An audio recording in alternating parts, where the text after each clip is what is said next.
have progressed quite a fair bit over the years, from sort of 2-inch travel bikes through to 8-inch travel bikes, some up to 10 these days.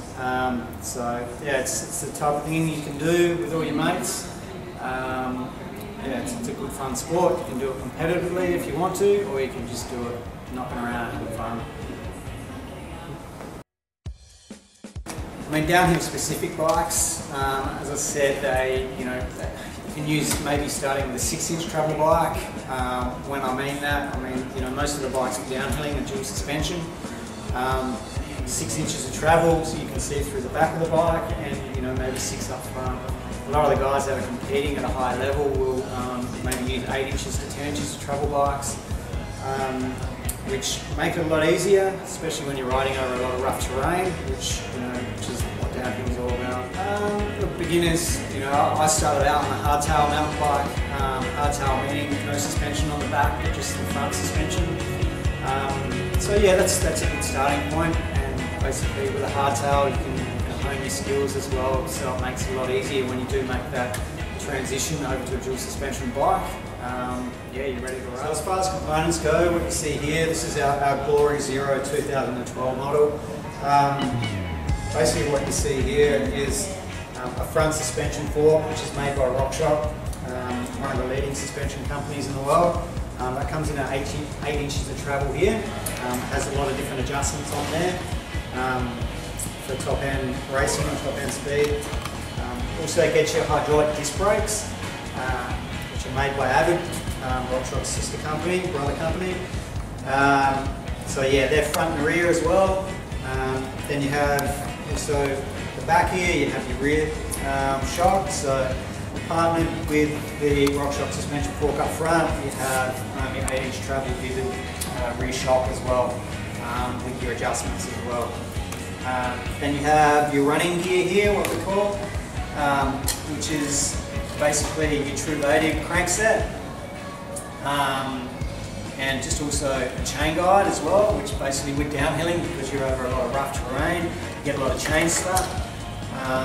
So yeah, this chain device here basically allows you to keep pedaling, and yeah, simply just holds your chain on and doesn't let it drop.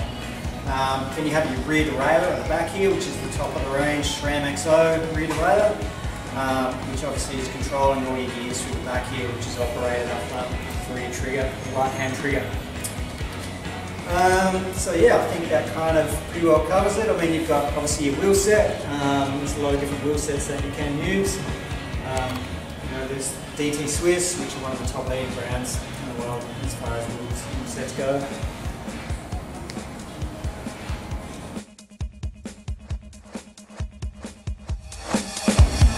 Hey guys, now that you've got the right rider, you've got to learn how to maintain it, which is probably one of the most important things is basically bike maintenance. It's just going to make the longevity of your bike and the components on it last a lot longer. So yeah, here's maintenance. To get the best out of your bike, you need to make sure that it's well maintained.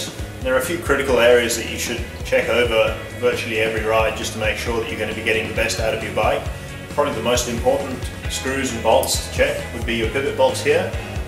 Just check them, make sure that they're not loose, but don't try and over tighten them. So just insert your multi-tool and just give it a check to make sure that it's not loose. If it is loose, just tighten it up till it's snug. If you're not sure, take it down to someone who would know. The other thing to check, apart from all your pivot bolts, would be your sort of derailleur bolts. They're also very good just where the anchor points are. Also check your chainring bolts, because these here can come undone with all the rough and tumble that your bike will go through. Just check your seat post bolts and all those sort of bolts that are important. Don't forget your stem bolts as well. You don't want to have your ride wrecked by your handlebars coming off in your hand. Other areas to look for on your bike that you need to pay special attention to would be your tyres. Your tyres are going to be going through quite a lot with all the rocks and logs and sticks they're going to be going over, so just give the tyres a spin and just check the tread on them just to make sure that there aren't any of the actual sort of side knobs or anything like that that are being pulled out, or if you haven't got any sidewall gashes or anything like that from rocks that could put a damper to your day. Other areas that you need to pay special attention to would be your brake calipers. It's not uncommon when you're riding in sort of very muddy conditions for your calipers to actually get quite full of mud. Just have a look down through the top of them here, and if you can't see daylight down through the other side, then you need to take them out and give them a clean, just with a Q-tip or a plastic tyre lever or something that's not going to do any damage to them. That's also very important. And just again, give the wheel a spin and just take a line of sight down the actual disc itself, just to make sure the disc is running straight and that it hasn't been bent in a crash or something like that. Obviously, sort of mentioning crashes, if you do have a stack, just make sure before you start squirting off again in your ride that you give the bike a quick check over, just to make sure that everything is safe and that nothing's been broken or damaged seriously that could sort of fail on you when you carry on riding. Sadly, punctures are an inevitable part of riding your bike, so I'll just briefly run you through how you should change a tube. Firstly, you just want to make sure that you've actually let out whatever remaining air might be stuck in your tube. So just depress the valve and squash down on the tyre with your body weight just to get rid of all the excess air that's still in there.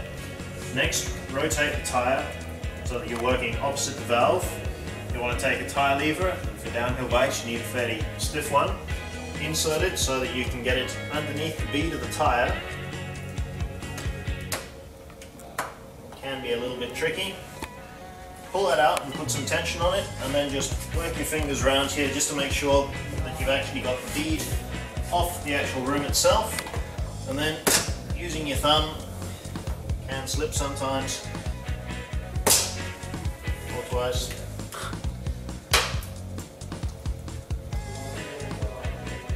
Slide that round so that you're actually just taking the bead off the rim and work it round.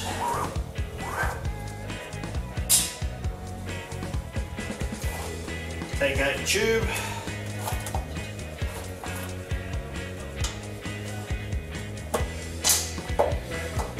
and cast it aside. Now, thanks to the magic of television, we use the same tube here because this one was actually still fine. What you want to do is just inflate the tube so that it just holds its shape. You can either use a pump for this or use your lungs.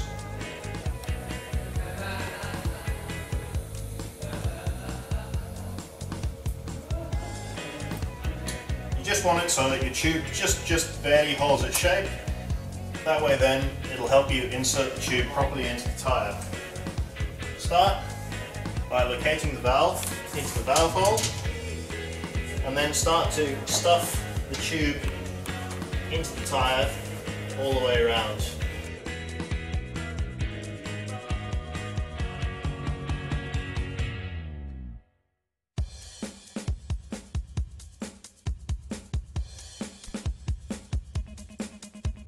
Now that you've even got the right bike and you've maintained it and looked after it, it all comes down to the pilot. So yeah, if the pilot isn't such a good rider, then maybe it needs to be looking into some decent safety gear. So it's all about safety. One of the main features that you do need in mountain biking as far as safety is concerned is a full face helmet. Pretty obvious reasons: full face protecting, the front, chin, jaw, nose. Your visor as well, protecting from sun, rain, wind, whatever. There's a couple of different styles you can get. Carbon fibre like this one starts at about $350. Or basically there's entry level helmets that start at about $169. Just difference in weight and also appearance. Okay, so that's a Fox V3 helmet. Then basically we have like a lot of the guys are wearing elbow guards, this type of thing. Starting in at about $39.95, something like that. Pretty good, just to run underneath your jersey as well. So yeah, that's pretty good. A lot of the guys these days are running just a knee guard, Fox knee guards, one, Danny's, a lot of different brands out there. A lot of them are very similar these days. These are great, they don't move, they don't twist or anything. So, I mean, they come in at about $90 or something like that, which is just a Fox knee guard made out of neoprene. Otherwise, same similar thing, which is like a Fox knee guard, but it's also got the built-in shin as well. You'll find with downhilling you get a lot of rocks and rubble and that type of stuff, just flicking up into your shins and stuff like that, so more protection the better. Also, a lot of guys tend to run long pants, like motocross pants these days as well, for extra protection for that type of thing too.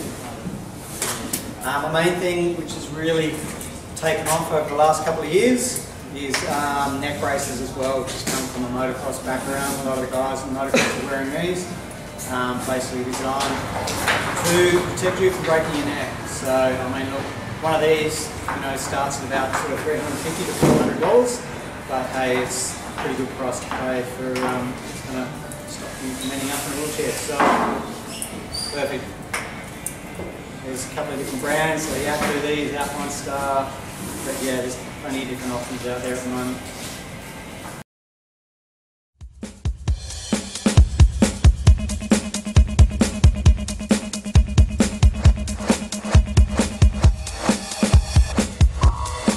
Okay guys, so now that you've basically got the correct bike, you've learned a bit about bike maintenance, safety gear, you're all ready to hit the trails. So basically this is about getting out and learning and understanding your bike and just learning more on different types of trails.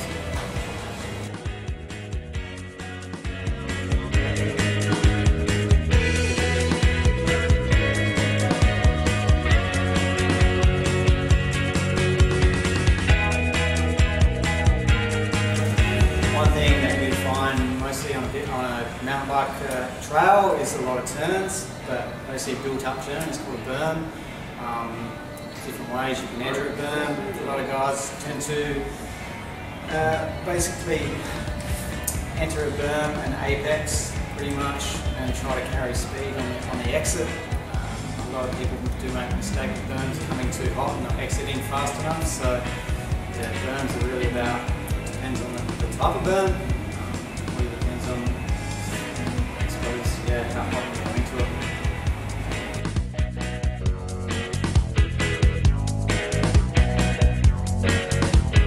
Drops, different types of drops. Obviously there's rock ledges, rooty drops, muddy drops. So yeah, it all depends whether you're riding in summer or winter as well and how you approach that type of thing.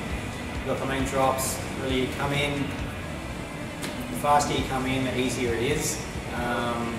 The slower you come in, the more you can tend to sort of not steer in the correct direction.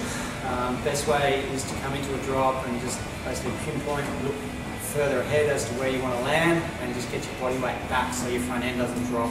So yeah, you really want to be sort of landing both wheels on the ground at the same time when you do land.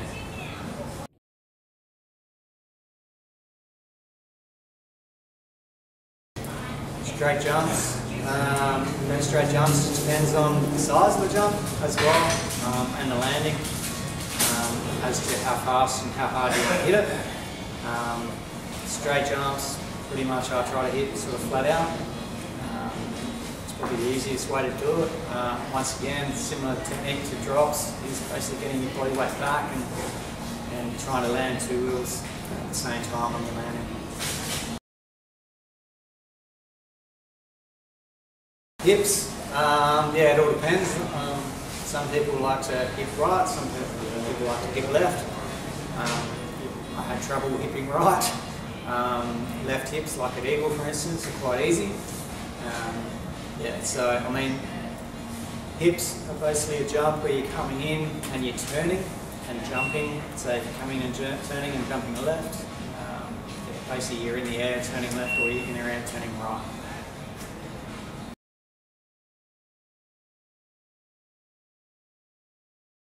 Different kinds of steep sections, chutes as well, like you've been through Europe and that type of thing, a lot of chutes. We've got a lot of chutes which are like up at Waterford Gully, that type of thing, which you can kind of point and skid down. Or basically there's a lot of different chutes, like maybe it's up at Horsenells as well, which are quite rocky and shaly, which really you're just sort of letting the brake out and just trying to point the bike. So yeah, I mean, once again, kind of it's all about speed control as well, and it depends on the steepness of the chute. Rock gardens, it depends on the size. I mean, I find with rock gardens, the faster you hit them, easier they are to navigate. once again, if you come in quite slow and you're trying to pedal through a rock garden, you tend to get bounced around and your steering doesn't stay precise. So yeah, as far as rock gardens, just try and hold it flat out, and it depends on the size and what's on the other side of the ending of the rock garden.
It's all about having fun, enjoy it, get out there with your mates and shred some turns.